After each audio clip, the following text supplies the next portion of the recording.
Very good morning, everybody. We're chipping into the afternoon, and we're going to have a wonderful session with our G20 Sherpa, Mr. Amitabh Kant. It's a real delight to be speaking to you. We spoke about 6 months ago, I think, Mr. Kant, at one of these events, I think the Times Now Summit. How are things going? Rahul, they're going very well. I think we've exceeded expectations. We've had over about 115 meetings in over 50 cities of India. We plan to have about close to about 220 odd meetings in over 60 cities of India. That's really taking G20 to the people of India and taking it across all the states of India. So that's almost like a people's G20 presidency. But more than that, we've given an opportunity to the states to show their art, their craft, their culture, and build their own brands. So this is a very unique G20, very, very different from G20 done in any other country.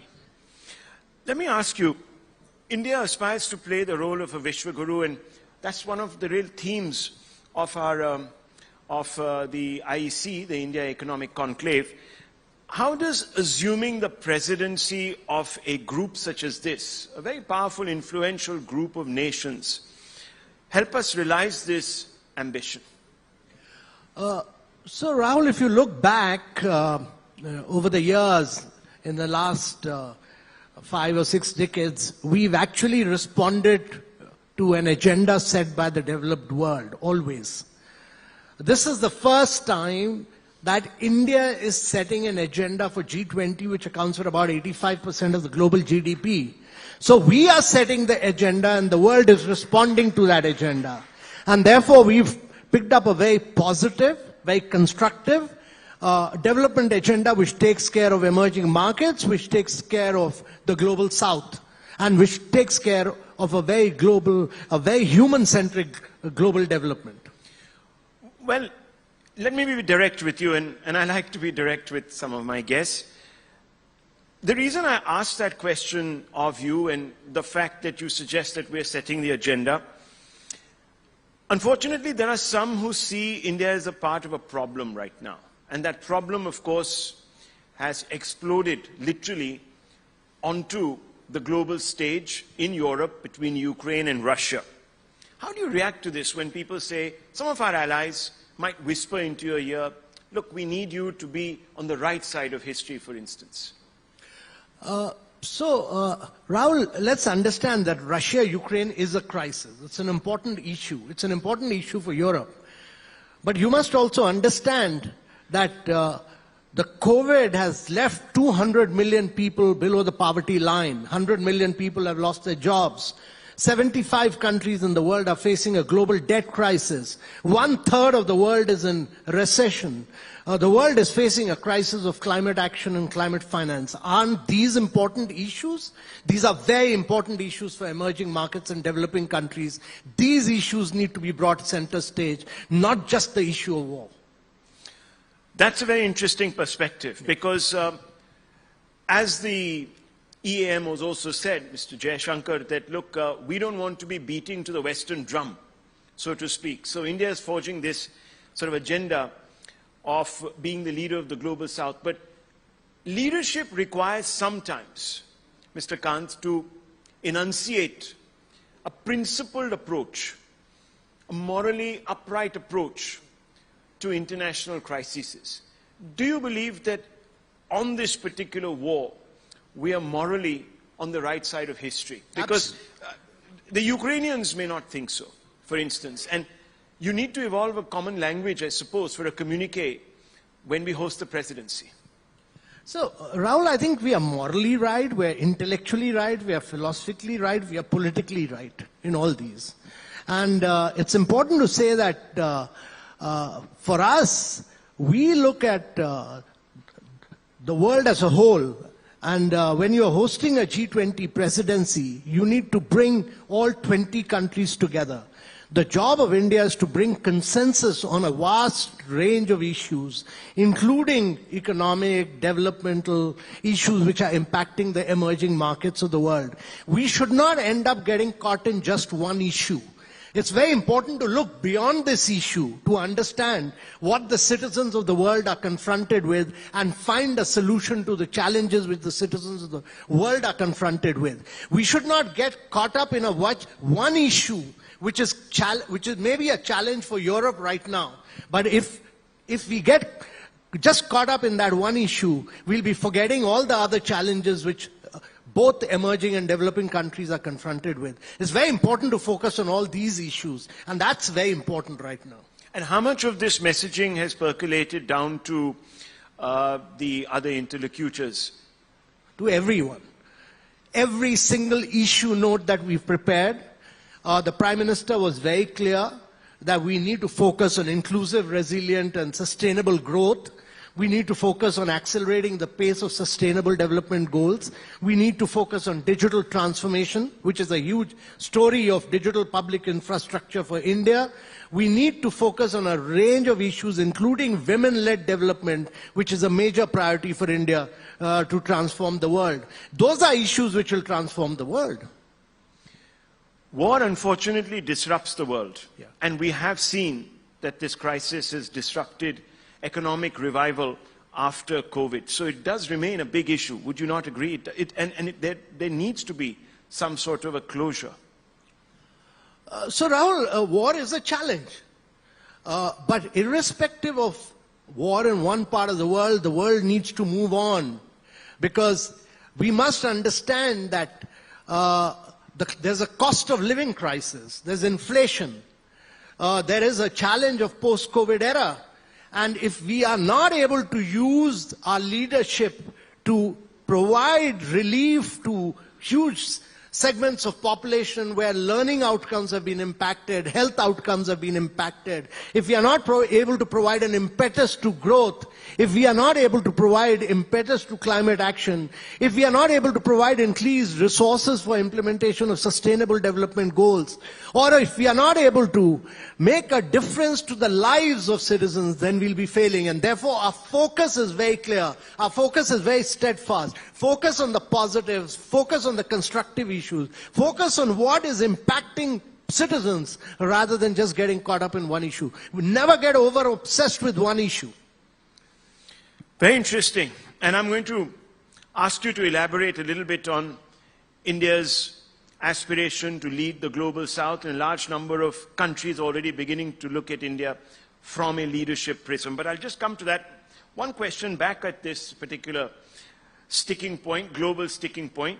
The Prime Minister's assertion that this is not an era of war helped G20 summiteers in Bali, and we talked about that, of course, to evolve a common language for a communique. Can we expect the Prime Minister to come up with an equally agreeable statement or perhaps diplomacy that could forge some sort of a consensus? This is an important stage for India. Yeah. We had a similar challenge in Bali, and actually in Bali, 17 ministerials had failed. And yet later we succeeded, and we succeeded because the Prime Minister was very clear. His vision was that this is not an era of war. This is an era of diplomacy and dialogue. And we use that to bring consensus all around. G20 is not a political forum. It is a forum for development, for growth, for financial progress and prosperity. And therefore we used this language to actually arrive at para 3 and 4 of Bali. The whole negotiation was done around this. And we were able to bring consensus amongst all G20 countries, and India played a very key and critical role in that, in able to forge a unity and find a final solution in Bali. And we are very hopeful of doing this in India as well. Does it make you sad that the platform has become politicized? Rahul, we are living in a world of politics, but we should steer clear of our we should be absolutely laser focused on what our objective is. I mean, there will be politics. How can you avoid it? But the political issues are discussed in the UN, the United Nations Security Council. That resolution was used to find a solution here. We remain focused on economics, development, progress, growth. That is India's priority. But in para 3 and 4, since you brought it up, of the Bali Declaration, the Chinese and the Russian delegations were known to have sort of been a bit chary about the fact that the term war was used, quote unquote. Now that we've assumed the mantle of the presidency, what role can we play to smooth over such wrinkles? So we'll bring everyone around. We are very confident. We are very hopeful. Our objective is to really bring all the 20 countries, including Russia and China, on board and find a way out. And we are working very hard towards that. We are very positive. We are very optimistic. And we are being very futuristic. And on development issues, we are very hopeful that all 20 countries will come around. Everyone is impacted right now. We must understand this, that if we are not able to, when leaders of the world meet in New Delhi on September 9th and 10th, for them, the challenges of raising prosperity and progress, the challenge for them is that inflation is hitting 1/3 of the world. The challenge is that vast segments of the country, imagine 75 countries are hit by global debt. So for them, the challenge is that we need to find a solution to progress and growth. Mr. Jaishankar, in a recent newspaper op-ed, highlighted how India's foreign policy has been the greatest transformation in the last 9 years. Obviously, he was writing in the Times of India, and he was talking around the 9-year anniversary of this government. Now, to quote him, one of those transformations has been that the global south is increasingly looking to us. What factors have driven us to become a more reliable and trustworthy alternative to, let's say, the Chinese? So, Rahul, foreign policy is a reflection of the brand power which domestically you establish, the credibility that you establish. G20 leadership of the Prime Minister is a reflection of the political and the development narrative that you've built up. So today, we've built up a digital narrative where we do about 11x fast payments of what America and UK do together, or America and Europe do together, including UK. 11x. We do 4x of what China does. We do about 50% of the real-time payments in the world. We've provided about almost 40 million houses. That's like providing a house to every Australian. We provided 110 million toilets to our citizens, which is like providing a toilet to every German. We provided 243 million piped water connection, which is like providing a piped water connection to every Brazilian. And as you just heard, we've built 55,000 kilometers of road, 1.5 times the diameter of Earth. Now, all that is a reflection. And during COVID, we did 2.5 billion COVID vaccination, 6.5 times the population of United States and Europe put together. That is a reflection of your political development narrative that you've built up. So G20 leadership is about the political and development narrative that you've built up. And that gets reflected in your leadership, and that gets reflected in your foreign policy as well. Well, that's quite breathtaking. You have these statistics at the tip of your fingers. Not very long ago, the Prime Minister, of course, highlighted how multilateral forums are going through a crisis, and how questions have been raised on the credibility of their effectiveness in dealing with the wider world. And also, of course, institutions like the IMF, the WTO, and the UN. Is the G20 a way, a gateway, let's put it like that, for India to convey the need to these other big institutions to undergo change? So Rahul, we must understand that many of these multilateral institutions were established post-World War II. They were Bretton Woods institutions. They are not designed to face the reality of today. The reality of today is that you need more resources for climate action, at least emerging markets do. The sustainable development goals, you need more resources. You need vast amount of resources to flow into entrepreneurs who are pushing for climate action.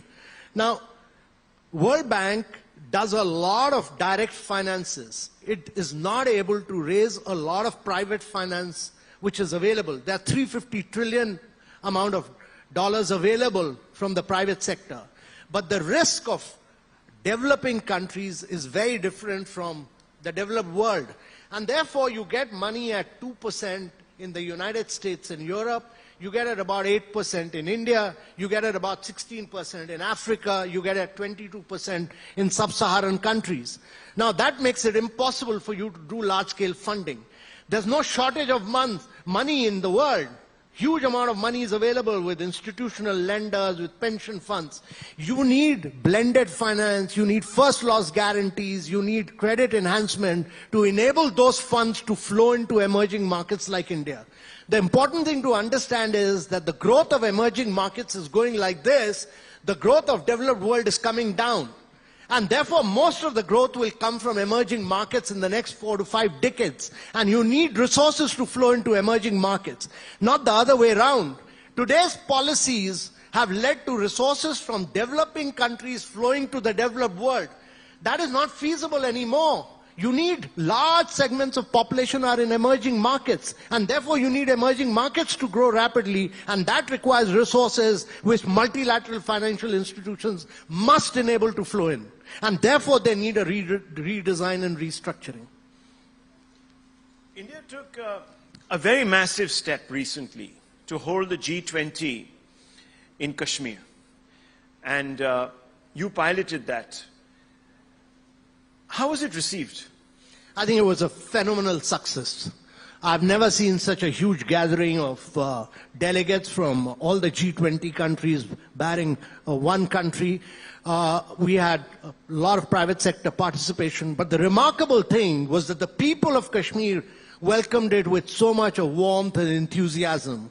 And they were fully participating in it. And secondly, I was delighted to see the huge development, particularly the Srinagar smart city development, which has taken place in Kashmir.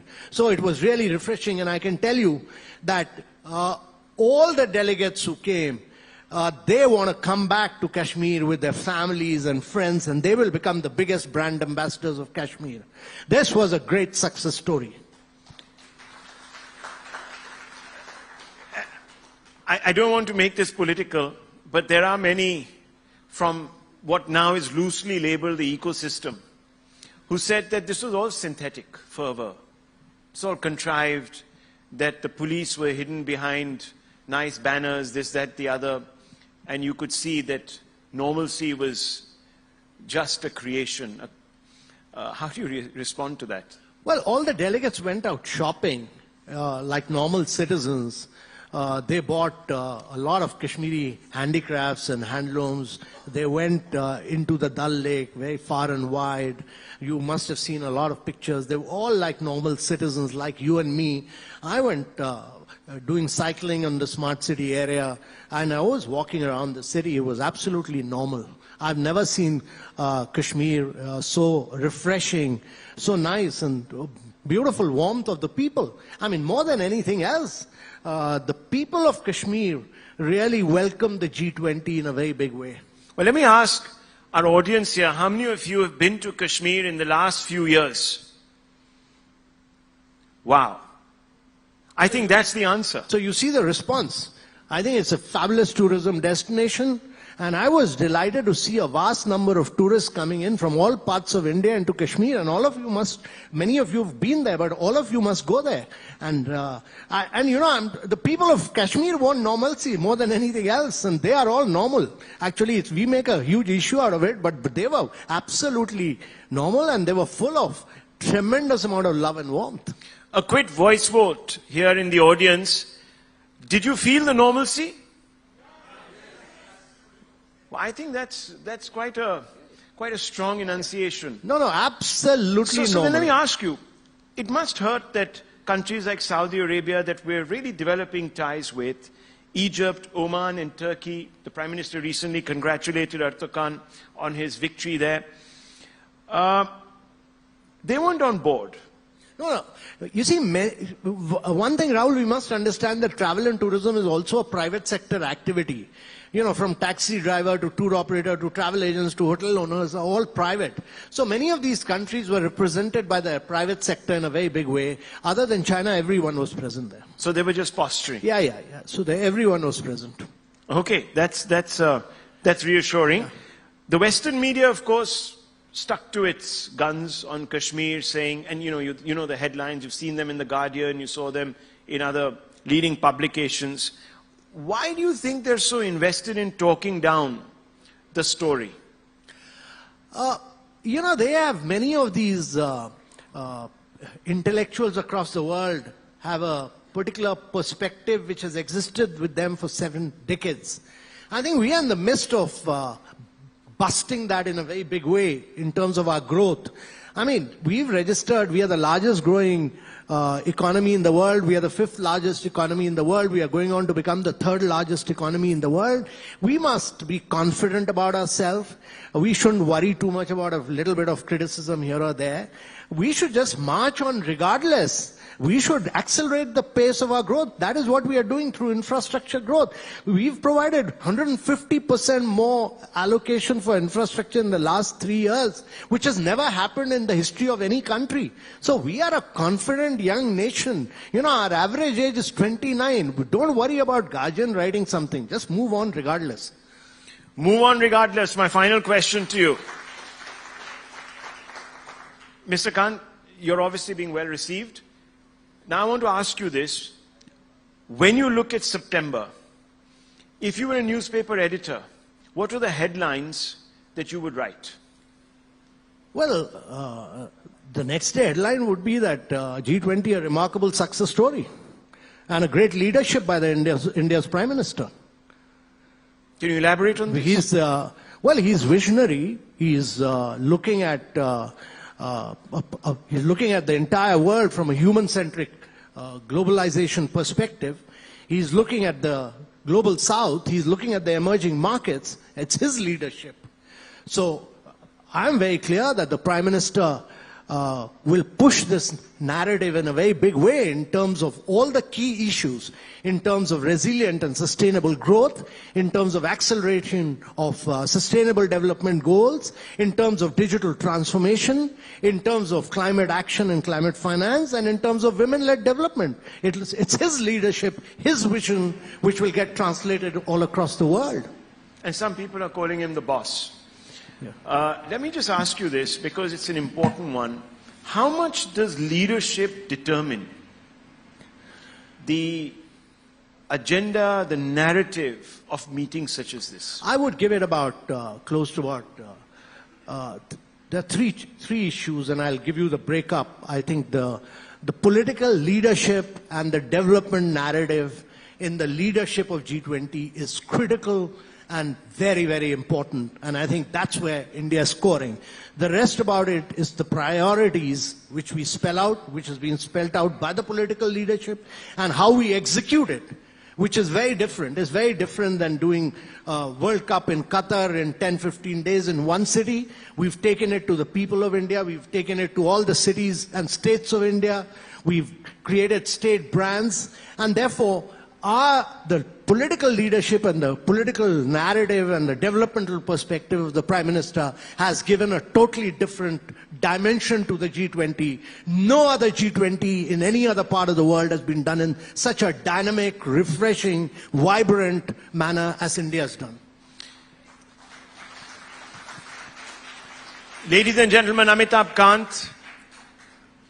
Thank you very much, Mr. Kant, and best of luck for your future endeavors. And may the G20 summit be a rocking event. Thank you, Rahul. Great pleasure talking to you. Thank you. Thank you, Mr. Kant and Rahul. And ladies and gentlemen, before we move on to our next session, I'd like